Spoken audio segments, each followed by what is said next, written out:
All right. Good afternoon, everybody. Thank you for joining today's discussion on rural America's hidden housing crisis. This event is the first of 6 sessions organized by our region's county planning departments that will occur on select Thursdays through February.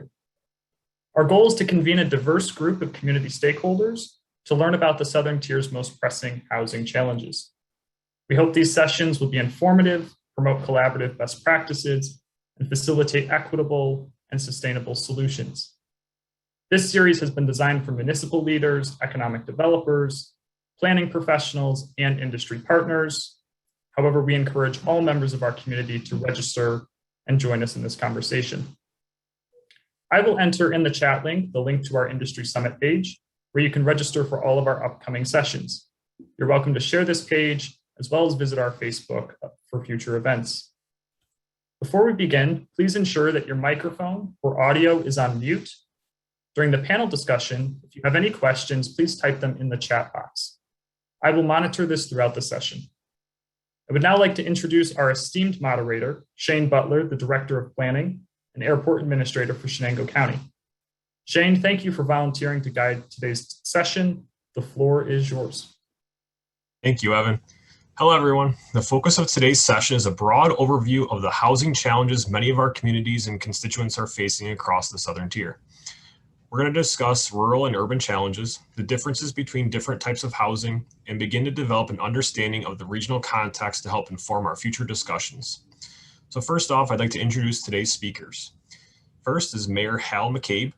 Hal was elected in 2017 and is the current mayor of the Village of Homer, New York. He also serves as the executive director of the Legislative Commission on Rural Resources, a statewide commission of 5 New York State senators and 5 New York State Assembly members. The commission focuses on the unique issues that face rural and upstate New York. The commission is led by Senator Rachel May from Senate District number 53. Prior to that, McCabe served as the outreach director for Cornell University's New York FarmNet program, where he led legislative efforts to help New York's farmers survive and thrive in today's challenging economy. Prior to FarmNet, he oversaw 9 counties for former Congressman Michael Arcuri. He also trained grant-making foundations on how to successfully lobby their elected state and federal elected officials for the Council on Foundations, the premier association of grants-making foundations in the United States. Prior to that, McCabe was the deputy political director for the New York State Democratic Committee.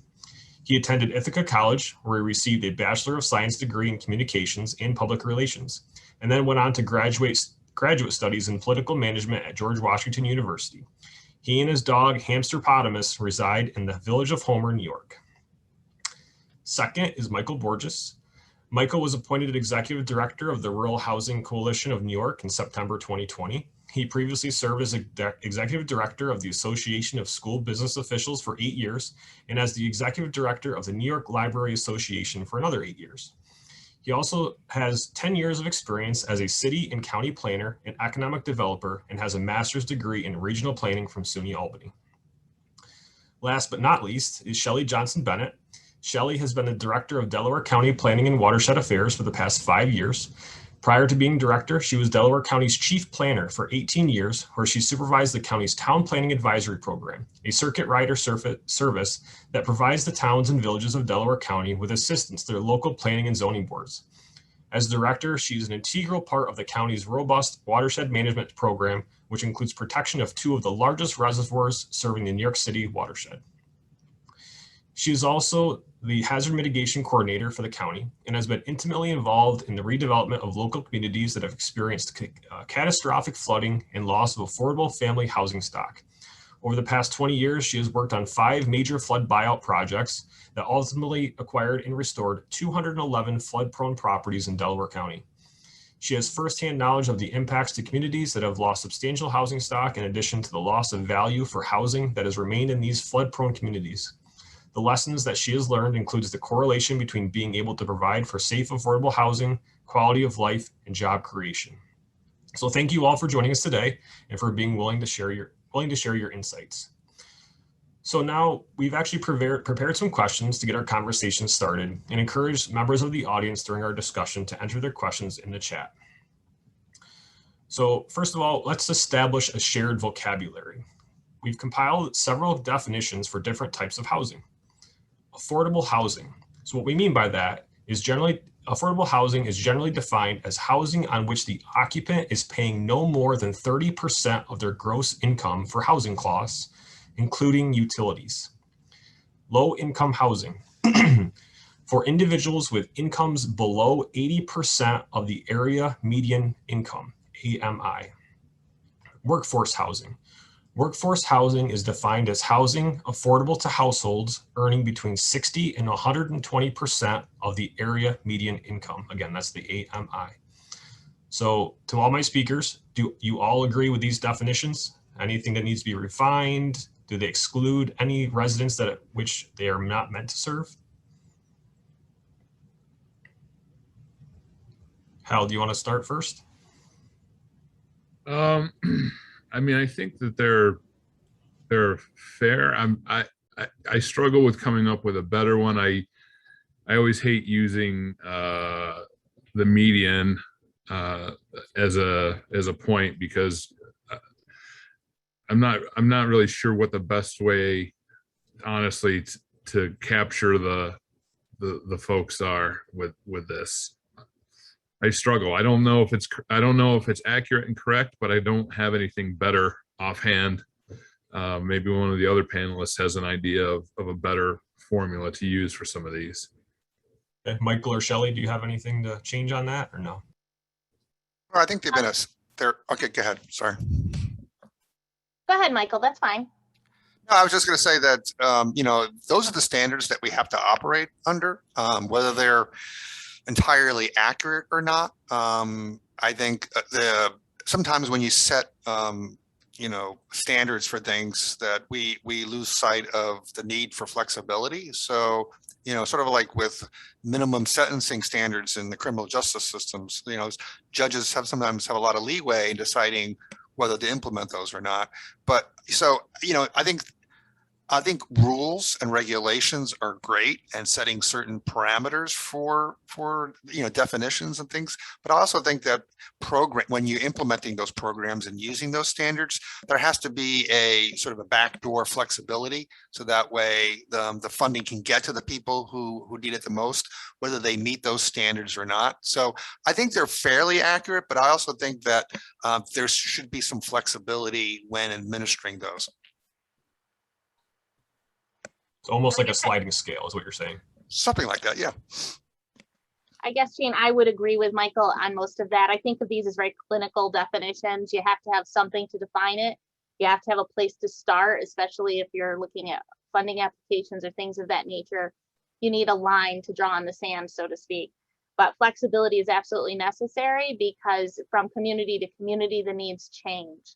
And we find, especially in rural communities, affordability is a very flexible term, especially when you don't have a lot of jobs and you've got to calculate in commute to work and cost of daycare in a particular community that may be lacking that for your children.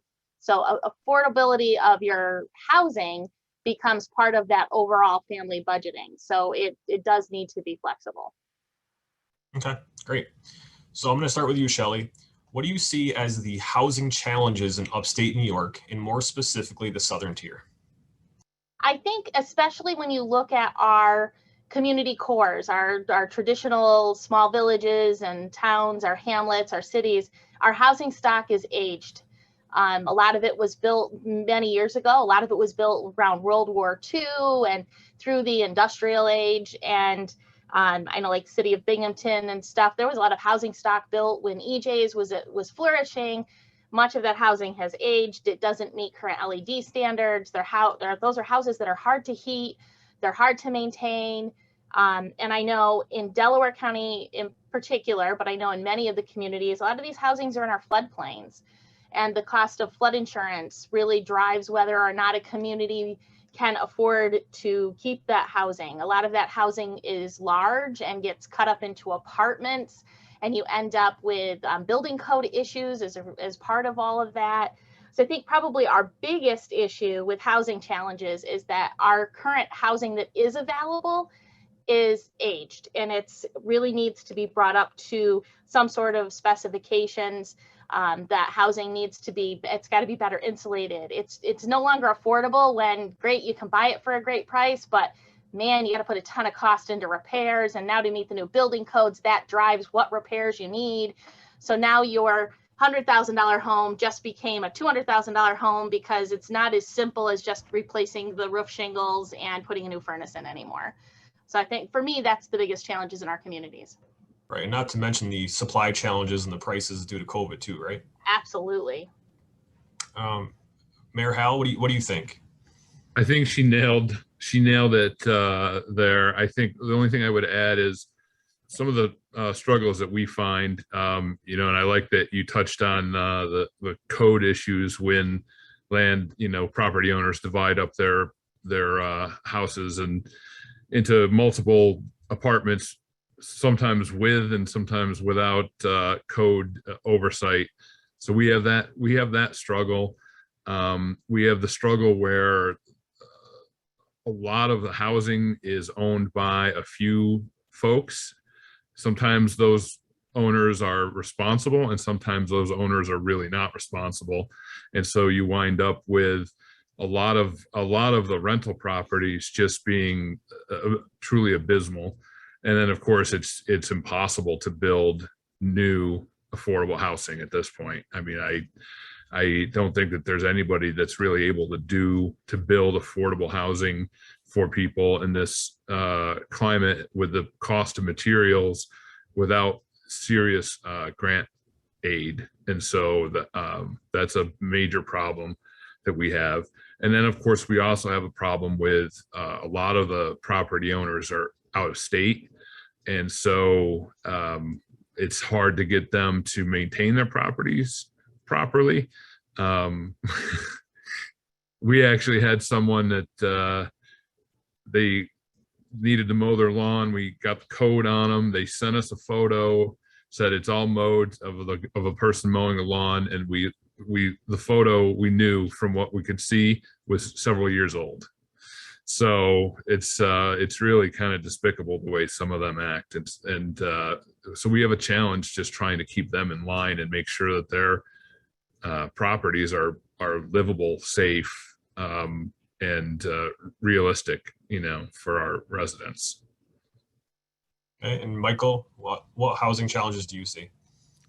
Well, I think the latest census information, there was an article in the Albany Times-Union back in September where they talked about the decline in the housing stock, and they noted that in New York, that 21 counties, the majority of them rural counties, had indicated from the latest census information the decline in housing stock. And in the southern tier, I think that's pretty also evident as well. I think most of the counties in the southern tier, except maybe for Tompkins County, suffered a decline in housing. And that you have an aging housing stock. I think someone else mentioned that most of the homes, not most, but I would say 40 to 50% of the housing, owner occupied housing in the southern tier was built before 1960, and half of that, 25% of that, was built before World War II. So you have a combination of an aging housing stock, you have a declining housing stock, and so what I said in the article is that a lot of that is rooted in the lack of economic opportunity. People don't have jobs or well-paying jobs that allows them to maintain their homes, keep their homes, rebuild their homes, build new homes. So I think the housing is intricately linked to economic opportunity. And I think the two issues need to be addressed jointly. Some economic developers and county IDAs have taken a renewed interest in working with housing developers, affordable housing developers, like my organizations, the rural preservation companies that serve mostly rural New York. But I think the needs of rural New York need to be looked at in a comprehensive way. And our organization recently has created an alliance of rural organizations made up of the Rural Schools Association, the Rural Health Association, the Farm Bureau, the Economic Development Council, to bring light and bring attention to the needs of rural New York. And actually, I've been working with His Honor, the Hal, about setting up a symposium in January at the Capitol to talk about these very issues. All three of you mentioned a low housing stock. So how are people that are currently renting properties, how can they become homeowners? You know, how do they do that? What kind of challenges are they facing? You want to start, Mike? Well, I think, first of all, I think someone else also mentioned that there's, again, no one's building, especially owner occupied, first time buyer kind of housing. It's just not economically feasible. And that's the same whether you're in rural New York or suburban New York. It's just that the developers, builders, especially, market rate builders, are not building homes, owner occupied homes, for that level of, home ownership. And so there's a scarcity and a shortage, and you can see that with housing prices going up and multiple bids and everything else. So I think the state and the federal government need to step in to incentivize the construction of affordable housing for first-time home buyers, and entry-level buyers. And so far that's been lacking. And I think that there's also a demand for affordable rental housing as well. The state has no real program that targets rural New York, because we're not talking about building, 50 to 100 apartment units. Most of our small towns would only need 8 to 20 units of affordable rental housing, and there's no real program dedicated to that as well. So I think funding and incentives to build both first-time home housing as well as affordable rental housing needs to take place. And Shelley, what about you? How do you see getting renters into homes? I think a big part of that is public-private partnerships. So one of the projects that we worked on during our flood buyout in Sydney was actually partnering with a local bank. We partnered with NBT to create bridge loans. And that allowed us to then take people that were upside down in housing to be able to secure a bank loan to purchase new housing to get them out of those rental situations, or in this case, in some cases, flooded house situations, into a new home. They also worked out a first-time home buyers program with reduced interest rates and some flexibility in credit rating for people that didn't necessarily have great credit or a lot of credit, so that they could afford to then purchase a home versus going back into another rental situation. We've also worked really closely with Delaware Opportunities, which is a not-for-profit in our county that works with us on a lot of housing issues, where they were able to secure some funding through the Affordable Housing Act to actually take and help put people into houses with code improvements. So a portion of the money could be used for a down payment towards the house, but then a portion of the money also went into bringing existing housing stock up to current building codes, so that people could move into houses that maybe didn't need as much work. But I think the key to any success isn't just public funding or private funding. I think there need to be partnerships that allow for, say, maybe public funds to be able to be used for current housing stock improvements, or for infrastructure to be built like sewer and water and roads, that then takes that investment off of a private investor to construct new housing, so that it's more affordable and less risk on the developer as they do that. Those types of partnerships, I think, are really part of the key to moving forward with creating not just affordable, but easily maintained long-term housing. People just can't afford, you can buy the house, but then they can't afford to do the improvements or do the long-term maintenance, or maybe they don't want a big lawn, that kind of thing. So I think public-private partnerships are a key. Al, what do you think? Excellent points. So we have a developer that is actually building a 38, I think, units here in the village, basically duplexes and townhomes. And they're going to start at $220,000, which I think that probably the average price of a home in the village is about 120. So they're almost double what current housing is going for, or was going for, because I'm sure all of your areas, or maybe not, but are dealing with this shortage, right? This boom of people that are moving out of the cities and up into upstate, so that we don't have houses on the market here. They go before they get listed. We have realtors that are advertising to actually try to get people to sell their houses because there's nothing available.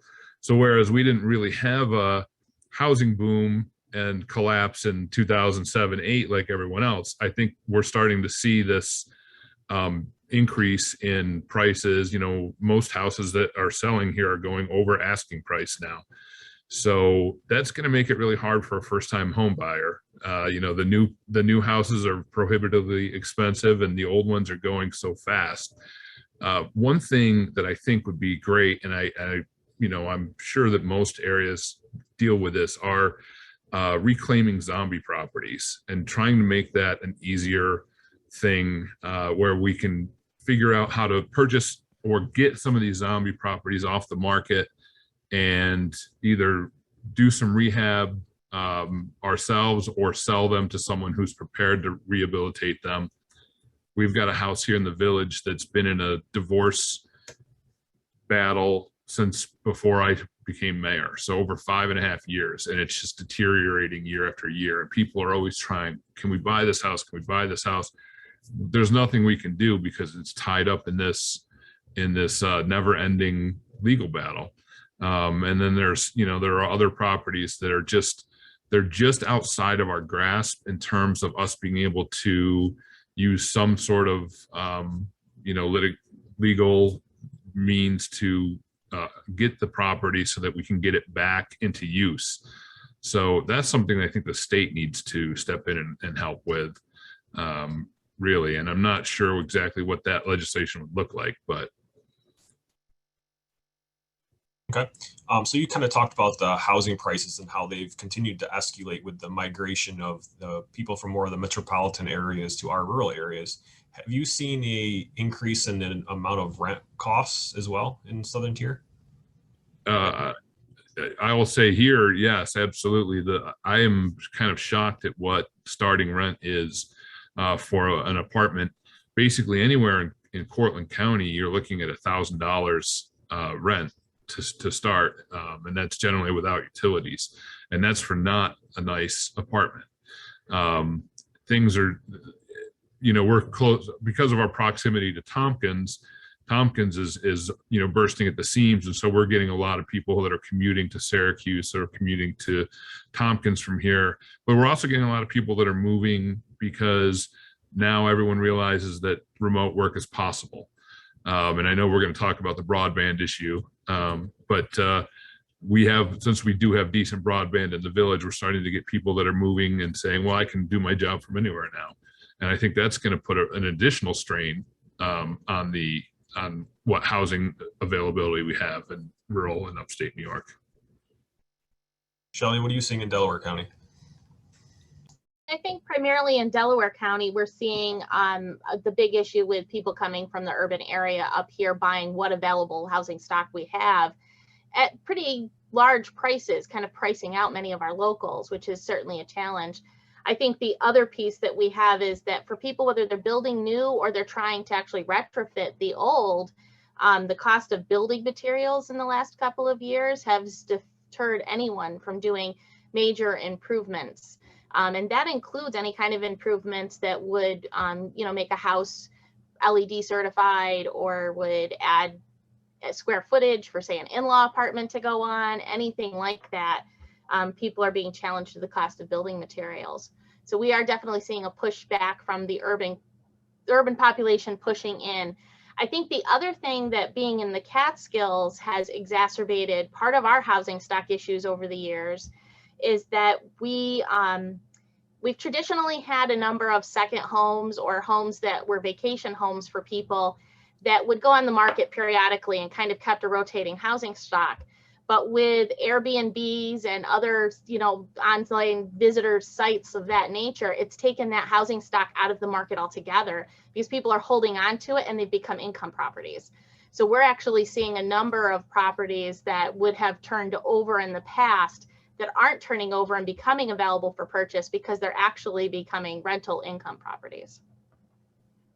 And Michael, what do you think?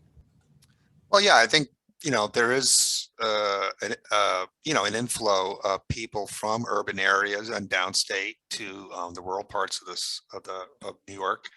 You've seen that after 9/11 when, Columbia County and Northern Dutchess County and Ulster County got, a huge influx. And that's a double-edged sword. Yes, housing prices do go up and prices to become sometimes unaffordable for locals, but you also see a lot of new investment coming in to those communities as well. But I think that's why there has to be more investment in affordable housing that makes rental properties not at $1,000 per month, but more in the 700 or the $400 to $800 range, and gives people an option who can't afford market rate rents. So I think there needs to be further investment in affordable renting housing units by the state and federal government. Okay. So Mayor McCabe used my trigger word. You said broadband. So I got to ask this question. How do you see broadband affecting where people are locating, and how is it impacting the housing shortages when it comes to like workforce? Everybody, they're trying to work from home, trying to have broadband. Do you think that impacts where they're trying to locate and the availability of housing? Absolutely, it does. I would say, what young professionals are going to move to an area where they don't have broadband or cellular coverage. I'm hopeful that with the change in leadership in Albany, that we're going to be realistic about the broadband crisis now. I'm sure you probably saw the comptroller's report that came out that said that over 1 million people don't have it. It's either due to infrastructure or affordability. But there is really I don't think that there's a single thing that this state could do that would have more of an impact in revitalization of rural areas than to build out the broadband completely. Because then some of these small towns, villages that haven't had it become desirable places to live. And we will get an influx of people because the pandemic has taught the world that it's possible to work remotely. And so it's a completely new, I think, mindset that we're going to have. But the way it is now, it's hard. You'd be hard pressed to find someone who wants to move from an urban area to a rural area and give up broadband access. It's just too important. It needs to be treated like a public utility. Michael? The President Biden's recently signed legislation, Build Back Better, not the Build Back Better, but the infrastructure bill, I think has like $62 billion for broadband, and broadband needs to be recognized as an essential public service. I know in the North Country, the Development Authority of the North Country, DANC, is working on putting in, municipal internet connections, broadband, fiber optic cable, whatever. And so other municipalities have operated, municipal water supplies and municipal electrical supplies. I think municipalities should look at their funding to see whether they could put in municipally owned broadband or Wi-Fi networks, because that's how you're going to remain competitive in the 21st century economy. And the pandemic really hit the nail on the head, because there's a great disparity between broadband access in rural New York as there is in urban New York. So I think in order to remain economically viable, broadband needs to be made a priority, along with other infrastructure improvements that will attract economic opportunities for people and reverse the decline in population loss, as well as housing stock. Broome County got like $37 million from the American Rescue Plan. Delaware got 8, Otsego got 11, Steuben got 18 million. Are they using any of that to reverse the decline in housing? Are they doing anything with that money to improve broadband? Those are, good questions to be asking elected officials about what they're doing with all the American Rescue Plan funds. Shelley? I think they've hit it on the head. Obviously, if you don't have that kind of infrastructure, people being able to live in a more rural atmosphere and be able and work in the more urban cores becomes very challenging. We certainly see that here. Delaware County is fortunate, though, that actually our broadband isn't too bad. We have a bigger issue with cell service, quite frankly, which makes it difficult for our residents to get rid of that landline, which is a cost, and it's a quality of life issue for some people. So that becomes certainly a challenge. And I think, when you talk about housing specifically and what communities can afford, increasing local tax base based on the type of housing or a type of investment in their community, one of the challenges that we've seen in Delaware County when we've made improvements, or for instance, after 2011, we rebuilt the Amphenol plant to keep Amphenol in the community. One of the challenges that the industry itself had is many of their higher paid employees wouldn't relocate to Sydney with it. And the reason being is that we didn't have housing stock that met their quote unquote quality of life standards. And so people that could afford not to live in Sydney are commuting in. We find that in Hobart at our factory that we have there for that make prescription drugs. Many of their higher paid people don't live there because the quality of life housing, as well as access to broadband and EMT services for being able to get help if they need it, and child care services just aren't there. I don't think you can separate housing from any of that infrastructure, whether it's social infrastructure or physical infrastructure. They're all connected to solving the housing needs in rural communities. And Shelley, do you think our municipal officials in Albany are aware of this? And if not, how can we best advocate that at the state or federal level? I think there is a varied understanding in Albany. I think certainly in the southern tier, many of our elected officials certainly understand it because we've harped on them about it. We've talked about it for years. We've brought them along in the conversation. But I think some of the challenges we have in rural communities and in the southern tier as a smaller urban cores like Binghamton and Oneonta and even Ithaca, though the representatives from downstate don't necessarily understand the challenges that we have upstate. It's so foreign to them. So I think there needs to be some education, certainly at a larger level in the legislature, even if it's by our local officials, but somehow we need to get the rest of them to understand it. Michael, what do you think? Well, I agree. I mean, that's why we're holding this rural symposium in January. There needs to be a better job of educating state policymakers about the needs of rural New York. We sent a joint letter actually to the governor in early November, asking the governor to reconstitute the Office of Rural Affairs under Governor Mario Cuomo. He created an Office of Rural Affairs to be a point person, a nexus for all things rural. And when Governor Pataki took office, he disbanded it. It still exists in executive law, it's just not funded or staffed. And I think that's what's missing from New York state government is a focal point for all issues rural and a comprehensive approach to dealing with housing, farming, agriculture, job creation, all the issues that are impacting rural New York need to be addressed in a comprehensive manner. And right now there's no focal point for that. Hal, you're on a legislative commission with 10 of these members. What do you think?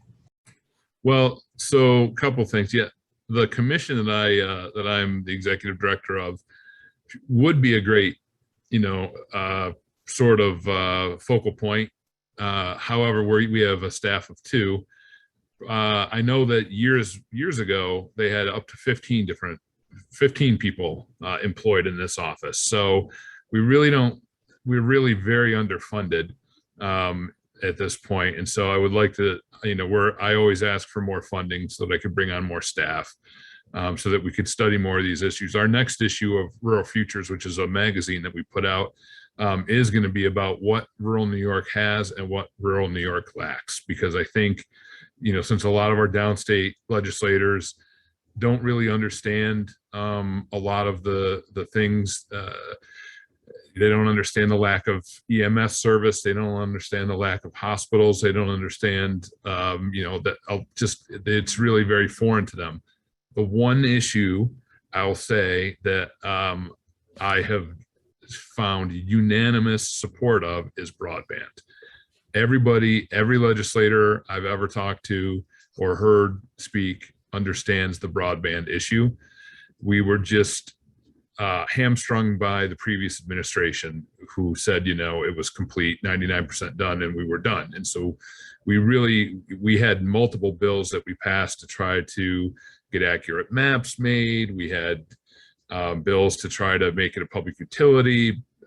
Whatever we tried to do always got the veto.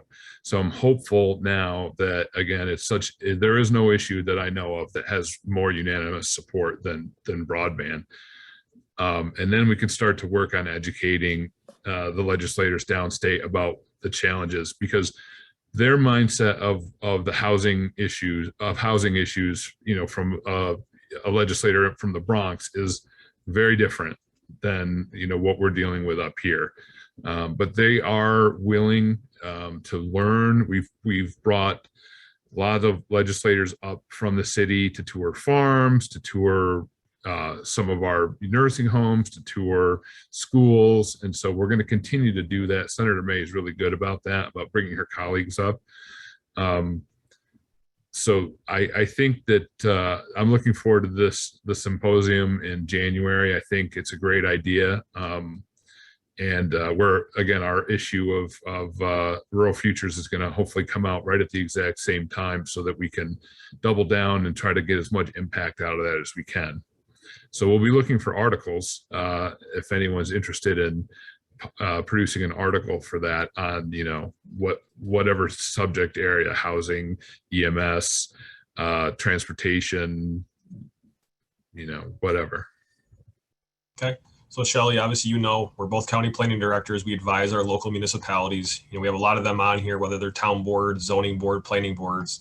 What would you say to a municipal official right now on how they can help address the housing challenges in their community? I think the first thing is that they need to understand it. They need to understand what's driving it and ask those key questions as to why are people not investing and why are people investing, so that they have a clear understanding of where their community is headed with their housing. Obviously, if there aren't readily available jobs there, if you don't have an industry or something that's bringing people to the community, the type of people that are going to live there kind of drives that conversation. A lot of our villages and towns have an aging population because a lot of people retire from New York City to Delaware County. So we do have an aging population, but we do have some industries that are struggling to provide for or to find workforce housing in their local communities. And those conversations revolve around affordability of land, finding developers that are willing to invest in rural communities, which certainly has its challenges. We have limited sewer and water access from a lot of our villages and hamlets. So some of our local communities need to kind of really look at where can we expand those infrastructure to create housing and be realistic about it. Let's find that parcel that makes sense to extend sewer and water to maybe bring into a village, whether it's annex it in or create out of district user contracts within towns to allow for those infrastructures to be developed. Any kind of forethought that can be put into understanding their housing issues and coming up with realistic solutions to solving those. Michael? Yeah, I think, again, you know, Shelley mentioned about public-private partnerships. So, you know, my organizations that I represent are private nonprofit, affordable housing companies that work with, you know, the low and moderate income population to build, rehab, repair. So I suggest that, you know, for those folks who are listening, partner with them. Reach out to your local rural preservation company and see what their needs are and how they can help in terms of reversing the decline in the quality of housing and in the supply of housing in your communities. And set aside some of the money that your counties have received, your municipalities have received from the American Rescue Plan, and put that towards housing and reversing some of the declines that we've seen and addressing the needs of your communities. How? Yeah, it's very difficult to incentivize and without knowing. Again, I keep pointing to the administration change.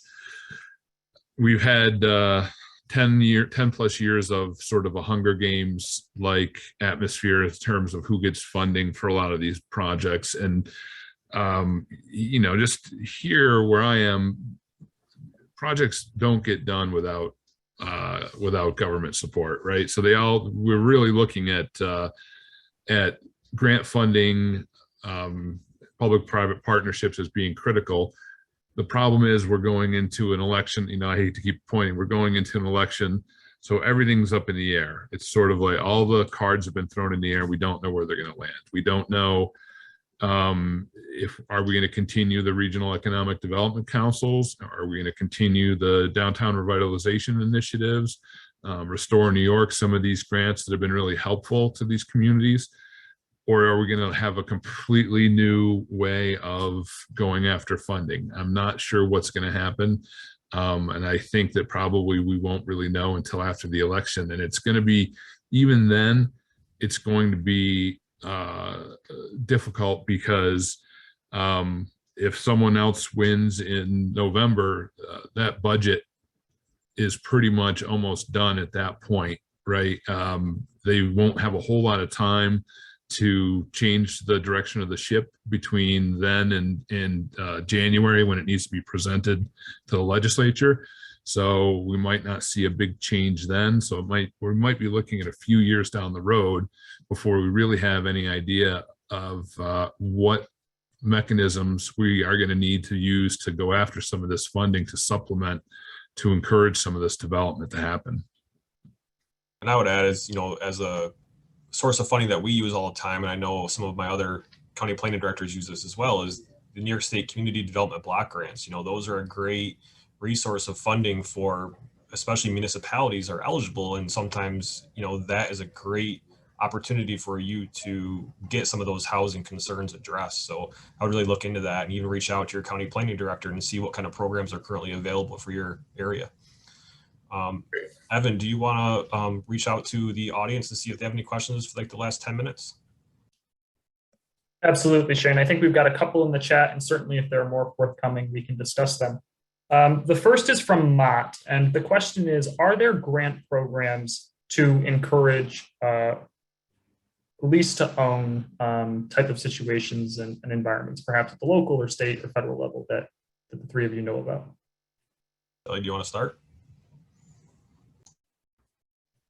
So that's not really an area that I know too much about. Michael's probably better qualified to answer that question than I am. Like you, Shane, we've often used CDBG or the block grant dollars to help with housing projects in the county.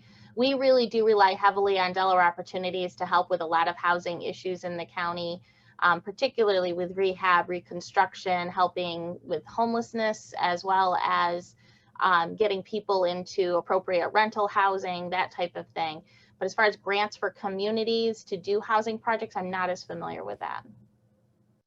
All right, Michael, she said your name. Go ahead. Well, in terms of lease to own or rent to own, there are not many of those kinds of programs out there. The ones I do know of are like in New York City, where basically part of your rent or part of your lease goes towards owning your apartment. So I did mention that to somebody at HCR, and they were going to look into the State Housing and Community Renewal Agency and see whether that was something that they could explore further. So I think that is a viable option for people who don't have the resources for a down payment on something. So at least to own option is something, again, provides flexibility. So we need to have programs that have great flexibility that meet all the variety of different needs that are out there. But I also think that too, again, we need to incentivize folks for repairing and rehabbing and buying dilapidated properties. And I'm not sure in New York whether we have something that I think exists in other states. It's called a tax incentive program, TIPS. And what they do is you get an abatement on the value of the improvement in your property. So you take a dilapidated house that's been sitting on, unoccupied for 10 years, and you make all these improvements to it, and now the value went from $50,000 to $100,000. You don't pay taxes on the increase in the $50,000. So perhaps exploring the use of tips in rural parts of the state or any part of the state as a way to incentivize folks to repair and rehab and reuse older housing stock. I think this is a great opportunity for that. The first-time home buyer program, I think, is a great opportunity for this, where the closing costs, down payments are typically paid for as long as you're a low to moderate income household. So, yeah. Evan? Yeah, so I think we all recognize that there are many economically vulnerable constituencies across our communities. And one of those constituencies are older Americans, particularly those on a fixed income. And Shelley, you mentioned an aging population in Delaware County. What are some of the challenges or needs with respect to senior housing that you're seeing? It's a range. Some of our seniors that still have their partner with them, they get around okay. Obviously, public transportation is not available in Delaware County, so that is certainly a hurdle for any of our aging population to remain in their homes. A lot of our aged say that they don't want to mow their lawns anymore. Maintaining large properties is difficult. Climbing to a second story, wanting to be on a first floor or a single story housing unit is important to them. We talk a lot about with our aged population, once they lose their partner, living alone in that big house in the middle of the woods is not really ideal any longer. They have a harder time making repairs to the home. They have a harder time affording repairs. We have a real challenge with even finding craftsmen that can go out and help somebody. An HVAC tech could take 2 weeks to go fix an elderly person's furnace, which is difficult in the middle of winter. So we do have some programs, again, through Dollar Opportunities, who does a lot of our housing stuff to help with some of that. But those become real challenges for our aging population, is being able to maintain a property that they own, being able to stay in their home because not being of mobility, not being able to get to doctor's appointments or to the grocery store easily, becoming shut-ins. You end up with a bunch of social issues surrounding that. And those create challenges for people in an aged county like we have. Yeah, I would have to double down on that because our folks, I was just at a meeting last week about the constant complaints of, lack of contractors, qualified contractors, a lot of roadblocks to hiring contractors. There's not a supply and there's a huge demand for them. So perhaps, again, ways for public-private partnerships, working with BOCES, working with the county, labor departments or state labor departments, to prime the pump and get people trained in these trades, whether HVAC, electrical, plumbing, whatever. We need them, and particularly in rural areas. So that is another roadblock to revitalizing and I think reversing the decline in the housing stock in rural New York. Evan, are there any more questions in the chat? Mayor Hal, do you have anything to add to that before we go? Well, I would say one of the focuses that we have is trying to increase opportunities for folks to age in place. That's a really big issue going on right now, and it's actually turns out to be financially a better situation.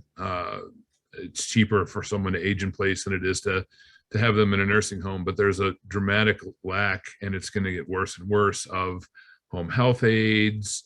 And of course, you mentioned all the other things. You can't get contractors. You can't find anyone to rake leaves. You can't find anyone to shovel sidewalks anymore. It's really difficult. I guess kids just don't have to make money or something anymore like they used to. So